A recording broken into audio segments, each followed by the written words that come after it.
सारे आतंकवादियों को इन्होंने मिट्टी में मिला दिया हो। तो कहा तो यही था कि आतंकवादियों को मिट्टी में मिला देंगे, ठिकाने मिट्टी में मिला दिए। हाँ, अच्छी बात है, ये तो हमारे मिलिट्री का शौर्य है। अब तो जाहिर सी बात है, फिर जब सब कुछ मिट्टी में मिल गया तो आतंकवादी हमले तो अब होने नहीं चाहिए, आतंकवादी तो खत्म ही हो गए। तो हम तो यही समझते हैं कि आगे जब आतंकवादी हमले नहीं होंगे तो हम इस बात को जानेंगे कि आतंकवाद खत्म हो गया। देखिए, सरकार की जिम्मेदारियां होती हैं कि अपने सिविलियंस को इन आतंकवादियों से बचाएं। ये जिम्मेदारी अगर वो निभा रहे हैं तो इसमें हम क्या कह सकते हैं, ये तो उनकी ड्यूटी है, करना चाहिए था। देखिए, इंटरनेशनल मीडिया पे जो कुछ चल रहा है वो तो सबको मालूम है, टेलीग्राफ ने क्या लिखा है। अगर हमारा कोई विमान गिरा भी है तो सरकार को बताना चाहिए खुल के कि हमारा राफेल गिर गया। टेलीग्राफ कोई हमारे हिंदुस्तान के मीडिया वाला तो है नहीं कि वो अब सही खबर ना दे। हम तो यही समझते हैं कि इस खबर का डिनायल हमारी सरकार की तरफ से आना चाहिए कि हमारा कोई राफेल नहीं गिरा। और जिस तरह से मीडिया बिहेव कर रही है अपने हिंदुस्तान का, उसने तो पूरी हिंदुस्तान की मीडिया की जग हसाई करा दी। कभी कराची पे कब्जा कर रहे हैं, कभी इस्लामाबाद पे कर रहे हैं, कभी लाहौर में घुस गए। तो ये मीडिया को भी थोड़ा सा जिम्मेदारी का एहसास होना चाहिए कि वो अपनी जिम्मेदारियां निभाएं, गलत को गलत और सही को सही कहें। अब देखिए, ये जयराम रमेश जी ने किस कॉन्टेक्स्ट में कहा है ये तो वही बता सकते हैं ना, मैं इसमें कोई टिप्पणी नहीं कर सकता। देखिए, जो अमित शाह जी कह रहे हैं मैं उससे सहमत हूं। इनोसेंट नागरिकों को मारना, उनके घरों के अंदर बॉम्बिंग करना, ये कोई कायर ही कर सकता है। जंग के भी कुछ उसूल होते हैं, तो प्रोटोकॉल होता है।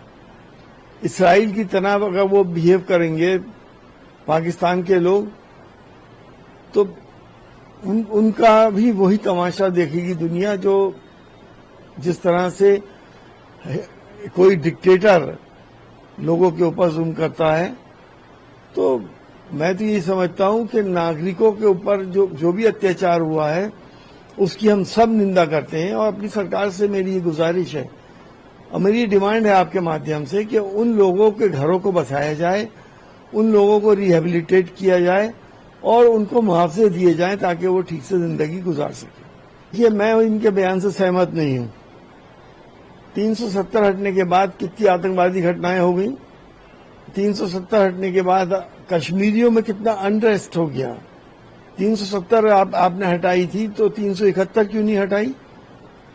क्यों नॉर्थ ईस्ट के और अरुणाचल प्रदेश में ये कानून आज भी लागू हैं? तो आप कहीं ना कहीं डिस्क्रिमिनेट कर रहे हैं, क्योंकि वहां की आबादी के मानने वाले कुछ और लोग हैं और इधर की आबादी के मानने वाले कुछ और लोग हैं।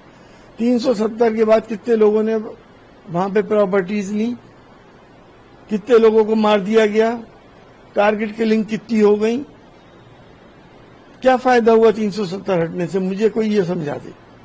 और आतंकवाद बढ़ गया और उनके जो सीनों के अंदर एक आग सी धधक गई कि हमारे साथ नाइंसाफी हो रही है। देखिए, जहां तक इस बयान का सवाल है, ये बिल्कुल ठीक बात है। विदेश नीति तो हमारी बिल्कुल फेल हो गई। हमारा पड़ोसी है चीन, सुपर पावर है दुनिया की। उसने खुलेआम पहली बार ऐसा किया है कि उसने खुलेआम पाकिस्तान का साथ दिया। और अगर हमारा कोई राफेल गिरा भी है तो वो चीन की वजह से गिरा है। नेपाल से हमारे कैसे ताल्लुकात हैं आपको मालूम है, श्रीलंका से कैसे हैं, और पाकिस्तान से तो कुछ कहने की बात ही नहीं है।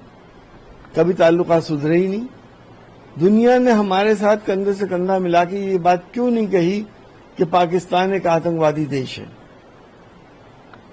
ये तो एक आम सी बात है। किसी चलते फिरते आदमी से भी आप पूछेंगे तो कहेगा हम आतंकवाद के खिलाफ हैं, इंसानियत के खिलाफ बात होती है आतंकवाद में।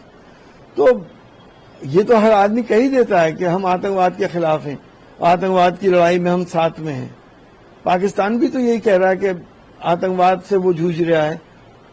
पाकिस्तान का इल्जाम हमारे ऊपर है कि तो उसके लिए भी वो लोग ये कह रहे हैं कि आतंकवाद के खिलाफ है हम लोग और हम साथ में हैं उनके। ये तो कोई बात नहीं हुई ना। हमारे साथ स्ट्रांगली कोई कंट्री क्यों नहीं खड़ा हुआ जैसे पाकिस्तान के साथ चीन खड़ा हो गया को। भारत असहाय है, न शक्तिहीन है। वो तो अपनी सरकार को टारगेट कर रहे हैं। भारत की शक्ति तो सब बहुत बढ़ गई है। हाँ, मैं जरूर इस बात को कहूंगा कि हम सुपर पावर के सामने क्यों असहाय हो रहे हैं। हमारे प्रधानमंत्री एक तरफ तो कहते हैं मैंने वचन निभाया और दूसरी तरफ अमेरिका के राष्ट्रपति के सामने घुटने टेक दिए। क्या जरूरत थी सीज़फायर करने की?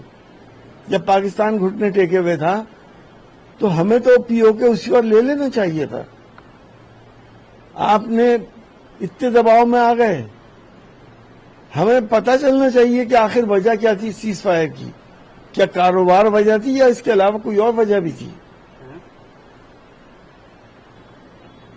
बड़े अफसोस की बात है अगर इतनी वृद्धि हो जाए तो। सरकार क्या कर रही है? सरकार सोई भी है, लोग नोट छाप रहे हैं और इस तरह से तो हमारा इन्फ्लेशन हमारे यहाँ बहुत बढ़ जाएगा। मैं समझता हूं कि ये नाकाम सरकार का एक रिजल्ट है। देखिए, हमारे इस जंग के अंदर पाकिस्तान ने जो कायराना हरकतें करी हैं, हमारे नागरिकों को मारा है, पुंछ के अंदर भी नागरिकों को मारा है और हमने पाकिस्तान को मुंहतोड़ जवाब दिया। मैं मिलिट्री के जितनी प्रशंसा करूं वो कम है। तो हमारी मिलिट्री को 100 सलाम करे जाएं और उनका मॉरल हाई किया जाए कि उन्होंने बड़ी बहादुरी से अपने सारी ड्यूटीज को अंजाम दिया। हम उस समय हम सारे लोग अपोजिशन, हम अपने प्रधानमंत्री और बीजेपी सरकार के साथ खड़े थे। देश पे संकट जो है वो हम सब पे संकट है। हम अपनी राजनीति को पीछे छोड़ें और देश के संकट से उभरें, लेकिन उस देश के संकट का मार्केटिंग नहीं होनी चाहिए, उसको राजनीतिकरण नहीं होना चाहिए, उसका वोट लेने का तरीका नहीं होना चाहिए। ये छोटी और ओछी राजनीति है।